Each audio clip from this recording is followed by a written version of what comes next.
नमस्कार शिक्षार्थियों। अभी हमने समझने का प्रयास किया था कि अंतर्दृष्टि का सिद्धांत क्या होता है, किसने दिया है ना। और उससे पहले हमने ये भी सीखा था कि प्रयत्न और भूल का भी सिद्धांत होता है।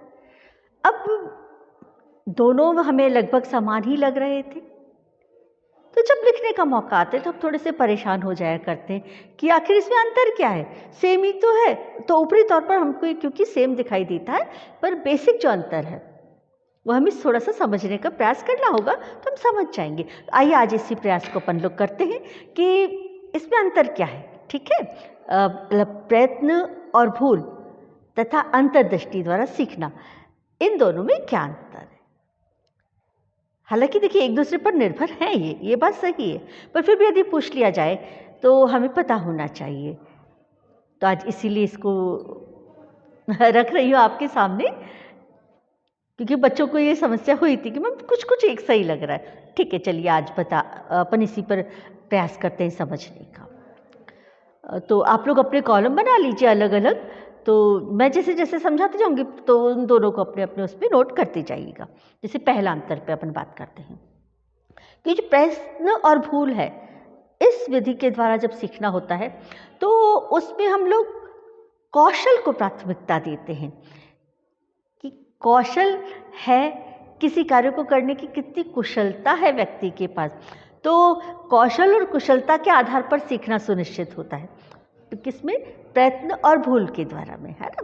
भी कौशल के माध्यम से ही तो प्रयास करेगा ना वो, और यदि कौशल नहीं हुआ, उसने उस कौशल का प्रयोग नहीं किया, उसने कुशलतापूर्वक उस कौशल का प्रयोग नहीं किया। देखिए कौशल और कुशलता दो बिंदु अलग अलग हो गए ना।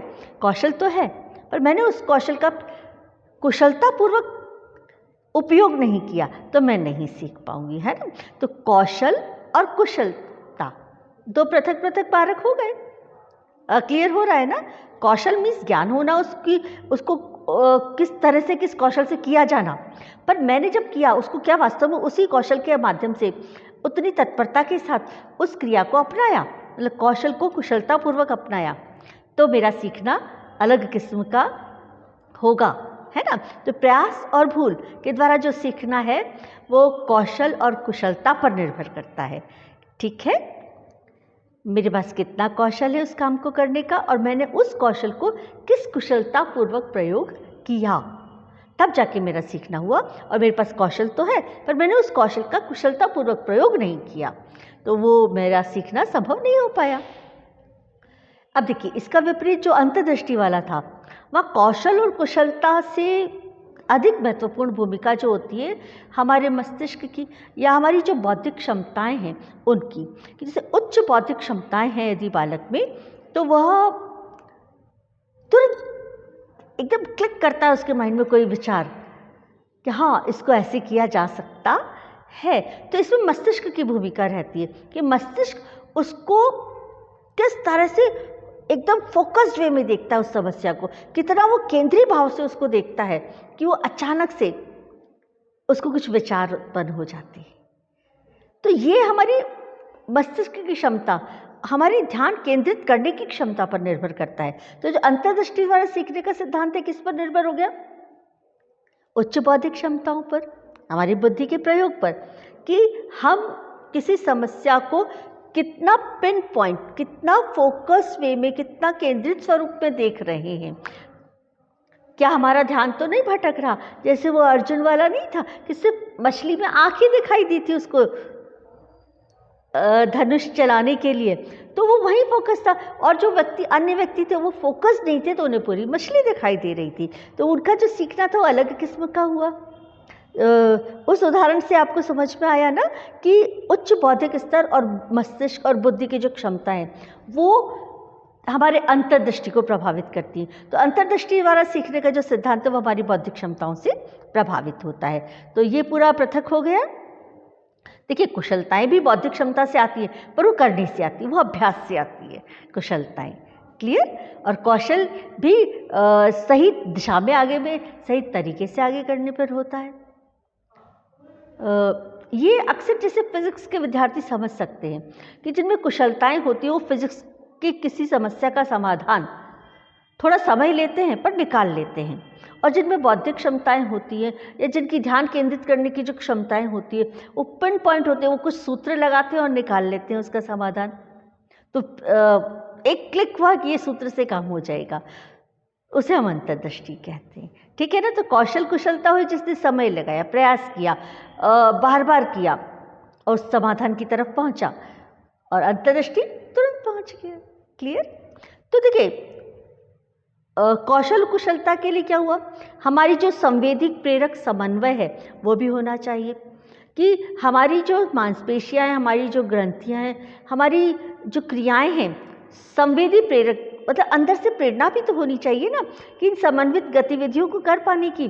तो इनकी जो भूमिका हो जाती है कि हम प्रेरित होकर उस दिशा में बढ़े और उस दिशा में हमने कार्य करना प्रारंभ किया। तो संवेदी प्रेरक समन्वय की जो क्रिया थी उसके माध्यम से हमने किसी क्रिया को करने का प्रयास किया और उसमें रही भूल को समझने का प्रयास किया, पुनः किया और वो कुशलता आई और हम सीख पाए।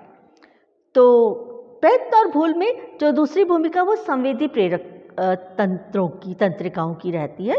इनके समन्वय से हमारा जो सीखना है वो प्रभावित होता है।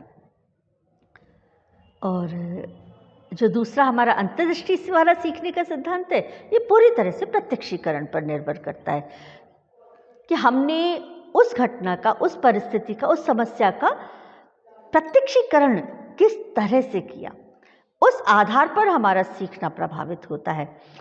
तो ये जो संवेदी प्रेरक समन्वय है, यहाँ उतनी हमारा केंद्रित करने की जो क्षमता है कि हमने उसको किस तरीके से देखने का प्रयास किया, वो बहुत बड़ी भूमिका है कि जो प्रत्यक्षीकरण पर निर्भर करती है कि हम उस घटना के निराकरण के लिए, उस समस्या से बचने के लिए, उस समाधान की तरफ बढ़ने के लिए क्या सोच पाए, क्या समझ पाए। तो अंतर्दृष्टि का या सोच का सिद्धांत प्रत्यक्षीकरण पर निर्भर करता है। क्लियर। तीसरा जो बिंदु आता है कि प्रयास और भूल में, देखिए हम प्रयास करेंगे तो हमें प्रयास करना होगा। अब प्रयास के लिए हमारा परिश्रम भी लगेगा और परिश्रम के साथ हमारा समय भी लगेगा। तो प्रयास, परिश्रम और समय, इन तीनों चीज़ों का समन्वय होगा, इन तीनों का योगदान होगा कि हम उसमें कितना दे पा रहे हैं। मान लीजिए हमें कुछ और कार्य करने, हम समय नहीं दे पा रहे या समय हम उसको उस क्रिया में उपयोग नहीं कर पा रहे हैं, किसी वजह से हमारा ध्यान भटक रहा है, तो हम वो सीख नहीं पाएंगे। तो प्रयास और भूल के लिए जो तीन प्रमुख कारक हो गए यहाँ पे तीसरे बिंदु में, समय, परिश्रम और प्रयास। मतलब मैं प्रेरणा से उस तरफ बढ़ी या नहीं, हाँ ठीक है करूँगी, अभी करूँगी, अभी कर लेती हूँ, कल से कर लूँगी, तो वो चीज़ मेरा थोड़ा सा सीखने की प्रक्रिया थोड़ी सी बाधित होगी, है ना। तो समय ने उसको बाधित किया। तो प्रयत्न और भूल द्वारा जो सीखने का सिद्धांत है, इन तीन कारकों से प्रभावित हुआ, ये अलग है बिल्कुल। देखिए इसके विपरीत यदि हम अंतर्दृष्टि द्वारा सीखने पर देखते हैं तो वहाँ समय, परिश्रम और प्रयास, इस पर ज़्यादा फोकस नहीं है, क्योंकि ये जो क्रिया हुई अचानक हुई, मस्तिष्क के फोकस करते से ही हो गई, है ना। तो क्या मेरे भीतर संभावना है, क्या मेरी वो चीज़ आदतों में शुमार है कि मैं किसी चीज़ को पिन पॉइंट को एकदम कर पाती हूँ। तो अंतर्दृष्टि जो है सीखने सिद्धांत है, उसमें प्रयास, प्रयत्न, परिश्रम और समय की आवश्यकता ही नहीं, वो तुरंत हुआ। तो सहज तुरंत हो जाने वाला जो सीखने की प्रक्रिया है वो अंतर्दृष्टि द्वारा सीखने की हुई। तो ये बिल्कुल बहुत महत्वपूर्ण अंतर हो गया दोनों में अलग अलग। चौथा बिंदु जैसे हम देखें कि जो प्रयत्न और भूल हम कर रहे थे, प्रयास के द्वारा कर रहे थे, तो यदि वो क्रियाएं हमारी लक्ष्य केंद्रित थी या नहीं, हम कर रहे हैं और मान लीजिए लक्ष्य को केंद्र में सामने हम कर रहे हैं, कुछ भी करेंगे हो तो जाएगा ही, कुछ तो बनेगा। जैसे अक्सर करके घर में कुछ हम क्रियाएं करते, ठीक है कुछ तो जुगाड़ होगा। तो देखिए उसमें ज़रूरी नहीं कि हम सही दिशा की तरफ कदम बढ़ा पाने में कामयाब हो पाएँ। तो लक्ष्य केंद्रित होना बहुत ज़रूरी होता है।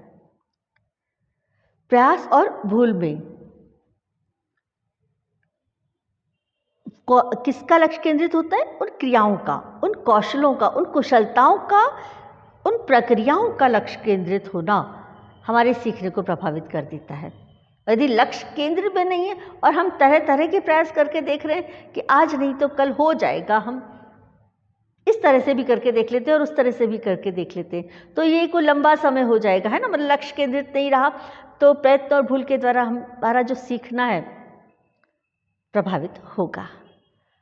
और इसी के साथ यदि अपन यहाँ देखते हैं कि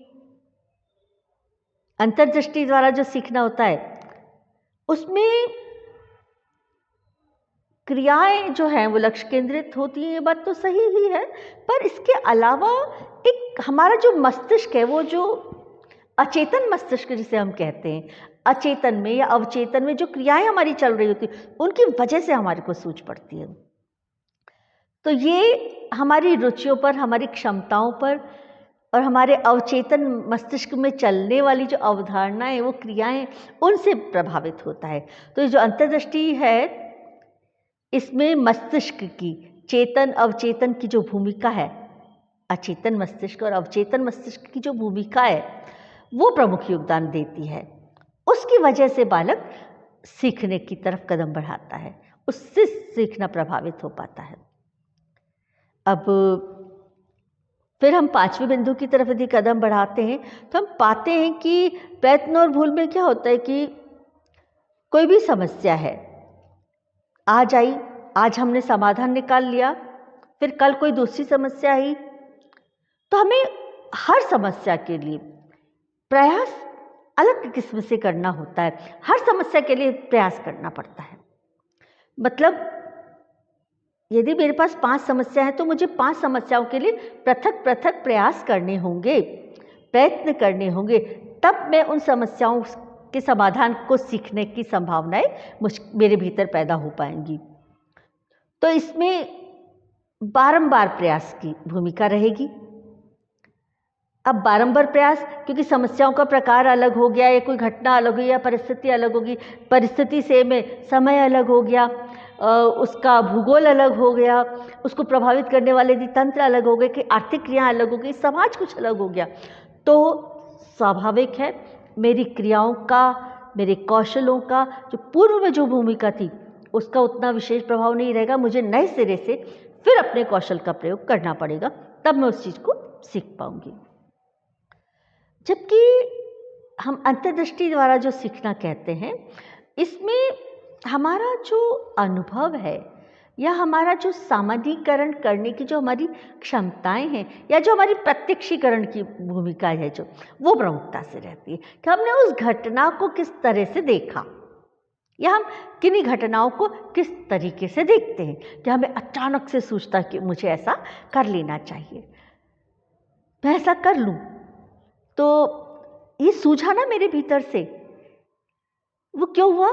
क्योंकि मेरे अवचेतन में क्या चल रहा होता है लगातार। ठीक है, तो ये इस बिल्कुल स्पष्ट हुआ कि अंतर्दृष्टि द्वारा जो सीखना है वो अचानक से होने वाली क्रिया है, हमारे अवचेतन में चलने वाली क्रियाओं से प्रभावित होने वाली क्रियाएं हैं। तो इसके लिए सूझ या अंतर्दृष्टि, यदि हम फोकस्ड रहते हैं, हमारी दिमाग की जो संभावनाएं निश्चित रहती हैं, तो हम समाधान की तरफ भी निश्चिंतता से कदम उठाते हैं और हमारा सीखना प्रभावित होता है। उम्मीद है आज आपने इन दोनों सिद्धांतों को अच्छे से समझने का प्रयास किया होगा, मैंने भी किया, समझ आया होगा। बताइएगा, जवाब दीजिएगा, ताकि हम और आगे किसी नए विषय पर फिर बात कर सकें। धन्यवाद, नमस्कार।